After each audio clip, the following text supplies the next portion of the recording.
Time to talk some football. Hello, folks. Wah, wah. Wah, wah. Oh my. 4-1. Lost that one. Man, oh man, oh man. Calgary Stampeders came into town and ate us up and just spat us out. That's basically what they did. We didn't lose the game, we got beaten. Period.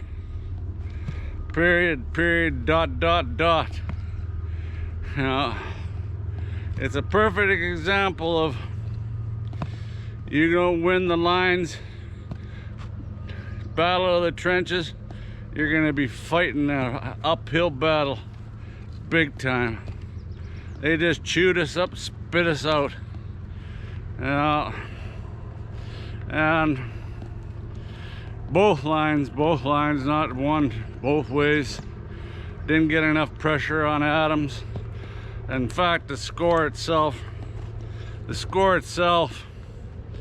didn't represent how it could be. You can't just have 10 points. They could have had a hell of a lot more points. We'd turn the ball over, things would be looking great, and nothing.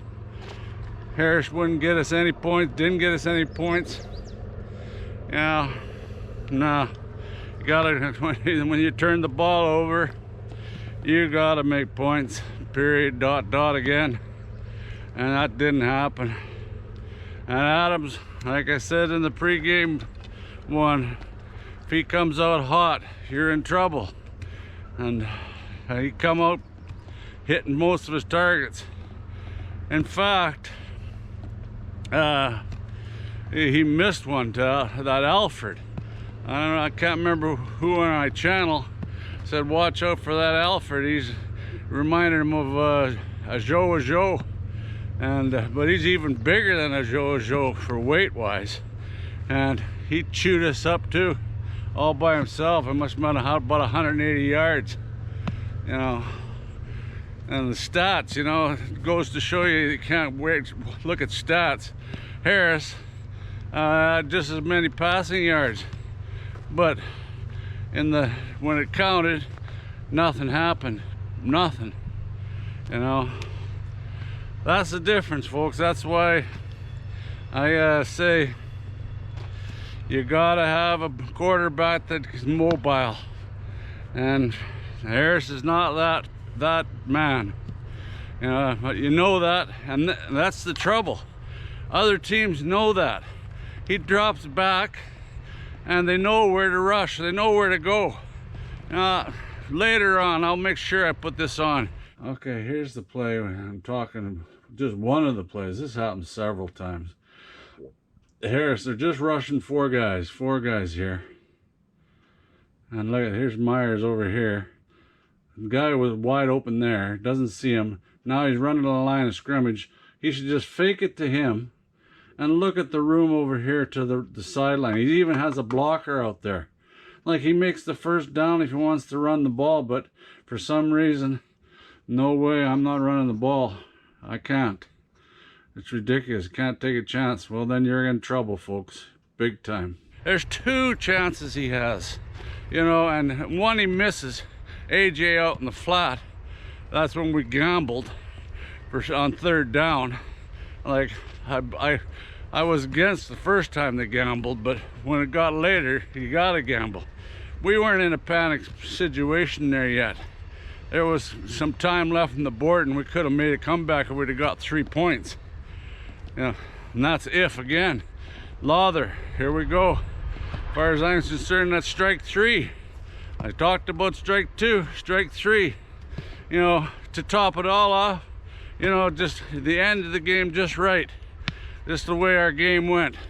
He decided to kick a field goal. I know it didn't mean nothing, but it could mean something in the end with point spread. You know, so you got to put some effort into it, buddy. You know, like the killer of the game, killing play was, we weren't actually out of it. Like in the third quarter, I put my rally hat on. I mean, going into the third quarter after half, put my rally hat on. Man, it worked. Harris goes right down, looking like a magic man, and scores a touchdown. We kick it back to them. Very first play, that Alfred again. You know, that guy that said on my channel, watch out for Alfred. Well, he's right. Watch out for him. That's the killer. You know, like I don't even recognize that team from last year, the Calgary's team. You know, they have a ton of different players on the lines and in the backs, you know, DBs, and you know, like, and I said, is Calgary a mirage? Yeah, they're a real mirage. You hit the bloody oasis in the desert, and that's basically it, you know. But that play to Alfred after we scored, you know, that just boom, took all the momentum. Calgary never looked back after that. Like I said, you gotta have a quarterback that can roll out. Like Harris just looked lost. I know he didn't have much time, but you gotta be able to move around a little bit and give yourself some time. You know, there was some blocks that were pathetic. A couple of uncontested one coming a Hardrick way, and then one time Johnson got beat so bad the guy just walked right around him. You know, there were just too many plays like that. That Hicks and Hutchinson, and they just beat us up too. They're playing on the same side most of the time with Johnson and Fry. You know, they just come in on there and didn't give us any time. You know, plus, what the hell happened to the running game?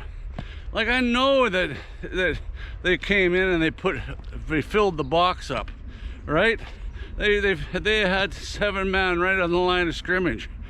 Well, let's get some plays that are suit that. Roll out. You know, like get Harris rolling out and get him out of that pocket. You know, just what would hurt a little bit of rollout? What would be inside screen? Something different. You know that they're got 7 guys. You're not going to be able to run straight at them or off tackle. You know, they're putting those guys up there for a reason. Sometimes they had the safety in there too. You know, and a lot of times they drop off. Sure, they drop right off, right? Faking that they were blitzing and have those many guys on the line, and they'd still get pressure on them. You know, like Harris he'd look and he looked lost, period. You know, it wasn't his game, I guess. But like I said, other teams know exactly what I'm telling you here. That you got a quarterback that drops back into the same pocket every time and can't scramble, you're in trouble. You know, you're gonna lose. You know, that's unless he can get rid of that ball. Like Hamilton's the same way. Hamilton with Levi Mitchell, he's a pocket passer too, but he can move around, get out of there. He actually did run one last night. That game there, Ottawa Hamilton, Hamilton just blew it, period. You know, I got to talk more about the Rider game, but Hamilton, they just blew it. Bo actually ran for a first down. You know, like, I'll show you that one play with Harris. Like, why bother throwing it to a guy that's blanketed? It's like when we gambled at the goal line there. We actually lost some ground. I think it was about, we needed 9 yards and roughly, and oh god, he drops back, gets chased out of there, goes forward and chucks it over to a guy that's on about the 6-yard line with 4 defenders between him and the goal line. Well, where do you think that's gonna go? Nowhere. Absolutely nowhere. It's a wasted play. You got to get them either at the goal line or in the end zone. Like, you know, people say you don't have enough time. Make time. You got to find a way. You can't just keep dropping back in the same damn pocket. Other teams are going to see that too. They're not stupid. Let me tell you, they're not stupid. Sorry I'm getting so down on Harris, but this is what you get, you know. And then people say, well, he can't run. Well, there you go, folks. We're in trouble then, aren't we? You know, you can't run, you can't afford to lose him. Well, you can't play that way to get wins. You know, sure, it's early and you don't want him hurt and maybe not take a chance. Maybe he would go for it if it was a major game and he had to run the ball. But still, when it was wide open to run the ball and nothing. Like, maybe try something different. Maybe try another quarterback. Like, especially when we're down there close, we're on about the 4-yard line and we don't get in. Put Stevens in. Do that play where you just know you're running to the right, stack it all up and block it. Like I said, I was disgusted. But you know, like I said, we were still in that game. It would have been 10-17 if we'd have got that, you know, when we got that touchdown. And then right away, that was the play of the game, Alfred. It wasn't though they gave up on defense. We actually got some turnovers, and 24 points. You should still win a game if you only hold them to 24 points. Like I said, we're lucky it was only 24, but it doesn't matter. It still was only 24 points. We sacked them once, they sacked us 3 times.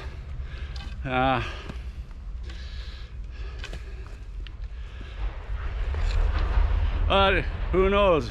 But Adams had a screaming good game, period. Like, he hit guys there, and we couldn't stop a 2nd and long, and they had a good conversion rate at 2nd and long, and on a couple plays we just get beat majorly. Like, I figured, oh boy, this is going to be okay. Brooks, very first play of the game, he makes the special teams tackle, and it looked like it was going a long ways. Missed it. A couple guys missed him, but he got the special teams tackle. Like, oh, right on, that'll get him into the game. And oh boy, later on he got burnt. So did Fields get burnt looking in the backfield. You know, that's what happened to the one at Brooks when he went long there. I think that was to Alfred too. I'll have to look it up, but anyway, he you know, you could see Adams sucked him in. He pump faked him to the short guy. Brooks is gonna come up to make the tackle, and too late, buddy. Bang, bang, bang. That guy's way open, wide open. Touchdown. That's it for that. No! No! Get out of there.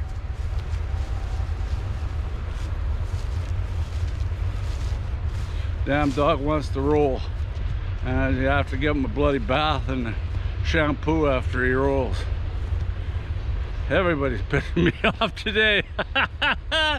Oh well, like I said, it's not the end of the world. Not the end of the world. It's only one loss. Play BC next, and we go there. I guess we'll see if they can recover from this beating. Like I said, it's a beating. It wasn't a loss, it was a beating. This way, Rod. Rod, this way. What else? I suppose the only thing, well, the one that pissed me off, usually the refs get under my skin, but you can't blame the refs for this one at all. I think there was only about 50 yards of penalties each way, so not the bloody refs' fault. It's just that one where at the end of the half, Alfred's running that one back, and go right. Mosquitoes. Alfred is running that one back, and the guy tackles him out of bounds right at the ankles, And I yelled right away at the TV. I'm good at yelling at the TV. Hey, that should be a penalty, hitting out of bounds. And nothing was called. And then, oh and behold, first thing in the next start of the second half, Alfred's on the sidelines. So, really cost us. I guess we'll get a chance to see McRae now, if he can't play. I like that McRae. I don't think he's gonna hold us back much there either. He's looked like a pretty damn good returner. Go, Rod, go. That's about it. What do you think yourselves out there?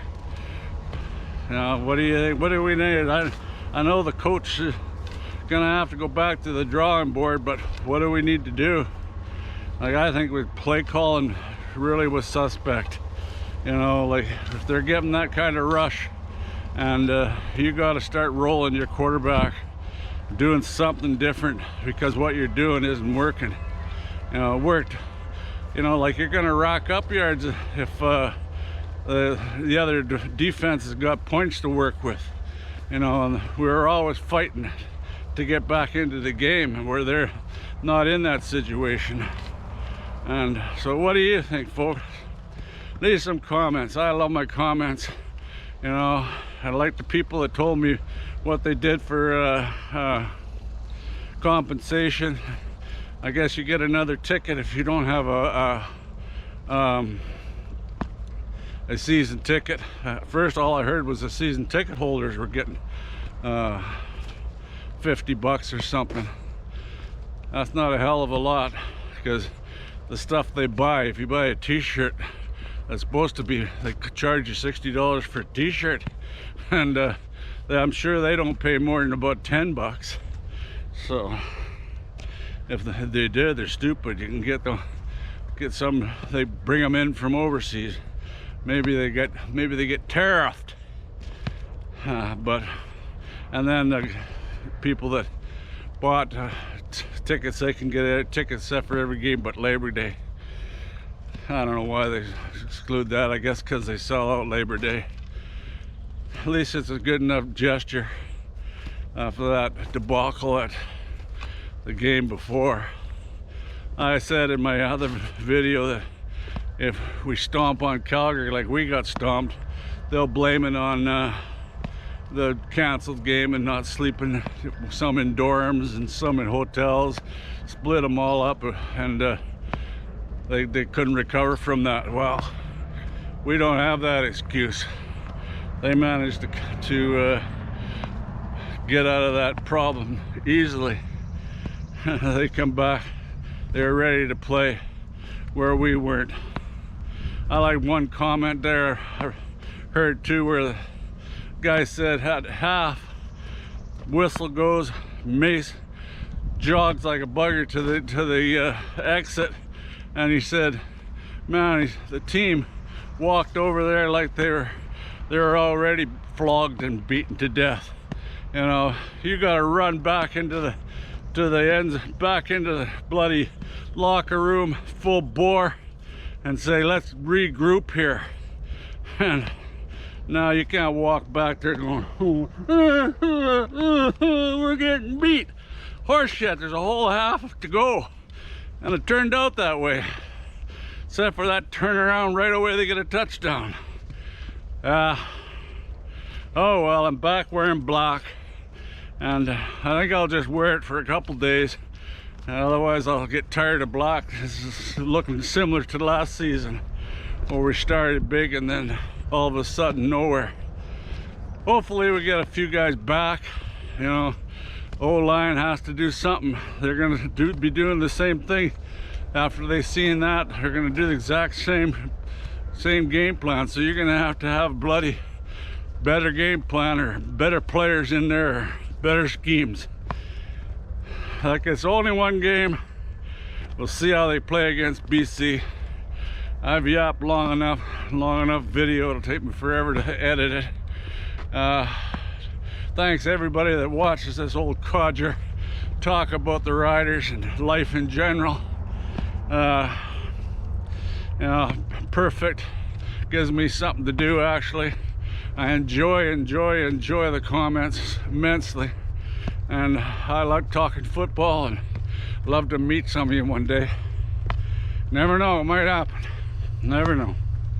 Anyway, till next time, go Riders go. Let's regroup and get after the BC Lions. Go Riders go.